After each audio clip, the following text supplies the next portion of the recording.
Jadi ada saat-saat ada sesuatu yang menurut hitungan kita, karena mungkin kita ini masih berpikir garis atau bidang atau bangunan, kita belum bisa melihatnya secara ruang. Nah, saya tetap sangat percaya kepada ruangnya Allah Subhanahu wa taala, tajallinya tadi. Jadi Andre tidak perlu menyesali sejumlah hal yang konslet atau apapun. Nah, aku ini optimis terus. Pokoknya wong kadang-kadang iku justru oleh jodoh mergo motore gembos kok. Nek gak gembos gak kepethuk arek wedok iku marah gitu kan. Jadi sudahlah, hidup itu tenang aja Anda. Makanya nyun sewu saya nambahin sedikit aja Mas Andre. Saya nurusin yang Kanjeng Lokojoyo tadi. Raden Syahid Sunan Kalijogo tadi. Jadi kita harus mengepung sejarah dan masa depan ini dengan semua faktor. Kesadaran mengenai perubahan-perubahan nilainya termasuk konstitusi. Bahkan kesadaran terhadap sebenarnya yang penjajahan itu yang kapan? Penjajahan yang sekarang itu jenis keberapa? Ya, kecanggihannya seperti apa? Jadi misalnya autopilot gini Gus. Anda kasih sabu-sabu 2 kali 3 kali, besok sudah nggak perlu dipilotin lagi, nyabu sendiri. Nah, kita itu di bidang politik, psikologi, budaya itu sudah nggak perlu di remote sama Israel, sama Amerika, sama siapapun, udah hancur-hancur sendiri. Kalau kita tidak menyadari apa yang sedang kita konsumsi. Nah, Anda tahu bahwa Indonesia ini dirusak dengan dividi et impera, ya, itu melalui begitu banyak dimensi, pendidikan, media, undang-undang, ya, terus, semua, hampir semua, prinsip, cara beragama, ya. Bahkan sekarang mulai ada yang menyebut bukan wahai saudara-saudaraku kaum muslimin wa muslimat, tapi saudara-saudaraku muawiyin wa muawiyat. Artinya orang-orang Islam yang sekarang ini mendapatkan informasi mengenai Islam itu dari kantor berita Muawiyah yang dimulai sejak Khalifah Abu Bakar umpamanya. Yang ketika itu Abu Sofyan sudah mulai politiking, sudah mulai menyengkuni. Makanya nanti tanggal pertengahan Januari kalau Anda sempat ke Jogja, saya sama teman-teman Perdikan sedang menyiapkan pementasan Sengkuni Harga Mati. Subjudulnya, kalau judulnya Sengkuni 2019. Nanti kapan-kapan saya cerita mengenai Sengkuni ini, Anda pasti kecelek dan semua yang nonton pasti kecelek. Karena Anda pikir itu saya sedang ngomong garis, tidak. Saya tidak ngomong garis, tidak ngomong bidang, tidak ngomong bangunan, tapi ngomong ruang. Sengkuni dalam arti ruang, dan sengkuni itu tidak usah nyari kemana-mana. Anda berkaca sebenarnya ada unsur sengkuni di wajah yang Anda temukan di balik kaca itu. Dan hampir tidak ada yang tidak sengkuni di Indonesia sekarang ini. Tapi sengkuni Indonesia ini sangat rendah derajatnya sebagai manusia, kan penjahat aja ada yang derajatnya tinggi, ada yang rendah Mas. Ini sebagai penjahat Indonesia ini rendah sekali derajatnya, sudah jahat rendah. Kalau Sengkuni ini nyun sewu nih Pak Muzamil, tidak apa ya. Sengkuni ini kan cuma provokator Mas, lici, yuwaswisu visuduri, haulihim gitu ya. Hanya ngipas-ngipasin hati, memprovokasi kan gitu tok. Itu kejahatannya tidak sampai ke terorisme. Tidak sampai ke pengeboman bunuh orang massal kan tidak sampai. Tidak sampai ke Westerling, tidak sampai ke pembunuhan massal. Sengkuni itu hanya seorang provokator, hanya seorang yang abal-abal aja. Itu dahsyat. Menurut saya sangat tinggi kepribadiannya Sengkuni itu karena melihat sejarahnya Sengkuni. Sengkuni itu singkat kata, karena suatu hal, seluruh keluarganya, bapak, ibunya, dan saudaranya 100 orang dipenjara oleh Prabu Destoroto yang mengawini kakaknya Sengkuni. Ya. Dan setiap orang yang dipenjara dari 102 orang itu hanya dikasih sebutir nasi untuk makan sehari. Tidak mungkin mereka bisa bertahan hidup. Sebutir nasi. Meskipun 100 butir nasi kan cuma segini Mas. Untuk makan satu orang juga tidak kenyang, tidak akan bisa bertahan hidup. Maka singkat kata mereka berdiskusi, bapaknya ambil keputusan dan disetujui bahwa di antara 101 orang ini, 102 seharusnya, tapi yang satu kan jadi permaisurinya raja yang menghukum itu. Yang wajahnya ditutup sepanjang hidupnya untuk protes kepada nasibnya dan seterusnya. Diambil keputusan bahwa harus ada yang hidup di antara 101 orang ini.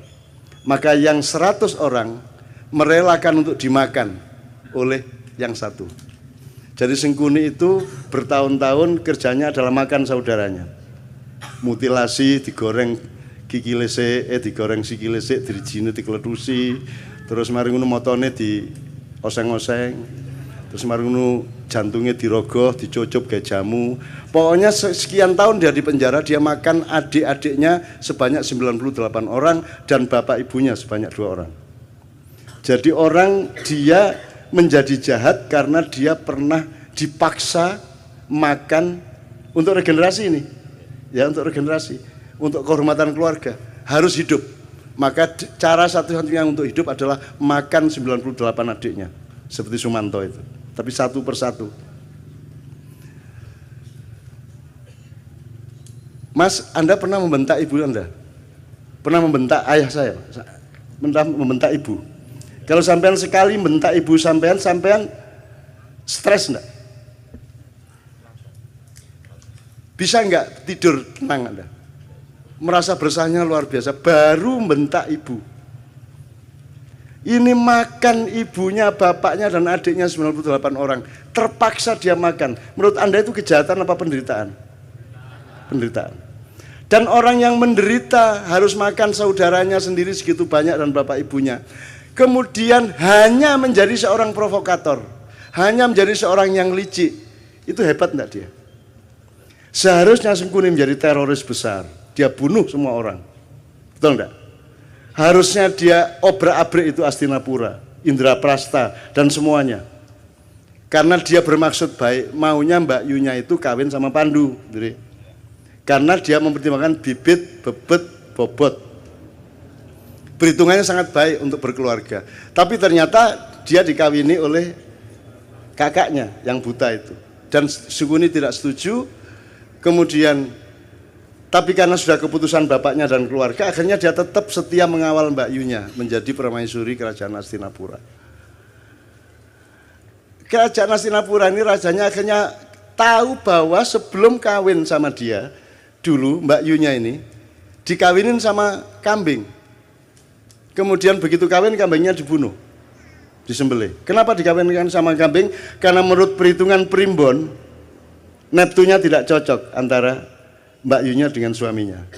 Untuk membatalkan hitungan angka tadi, ya, weton tadi, maka dia dijadikan janda. Menjadi lain lagi hitungannya, menjadi sah, enggak apa-apa secara ilmu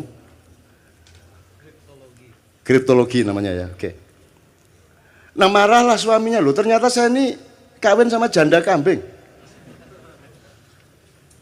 Marah dia, ditangkap semua, bapaknya Sengkuni, ibunya Sengkuni, adik-adiknya Sengkuni, 101 orang dikasih makan cuman sebutir beras 1 orang. Akhirnya singkat kata Sengkuni makan itu dan kemudian dia menjadi seorang provokator, seorang yang licik, yang culas. Serakah enggak juga loh. Sengkuni korupsi boh? Enggak. Dia cuman ngesir satu yang namanya minyak tala itu toh.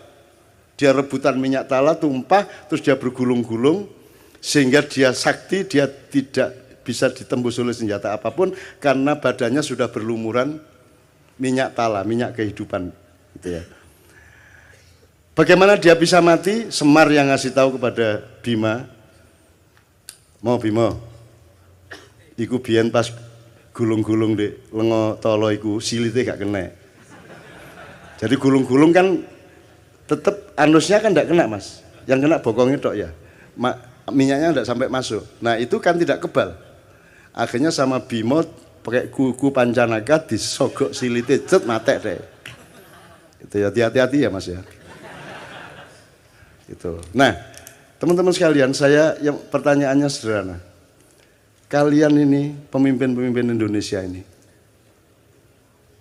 yang mana yang tidak Sengkuni? Terus kalian ini menjadi Sengkuni atas penderitaan apa? Kamu pernah susah apa hidupmu? Kamu pernah tidak makan? Kamu pernah makan ibumu? Kamu pernah menderita sampai seperti itu? Kamu itu atas nama penderitaan yang bagaimana sehingga kamu jahat kepada rakyat itu? Apa alasan sejarahmu?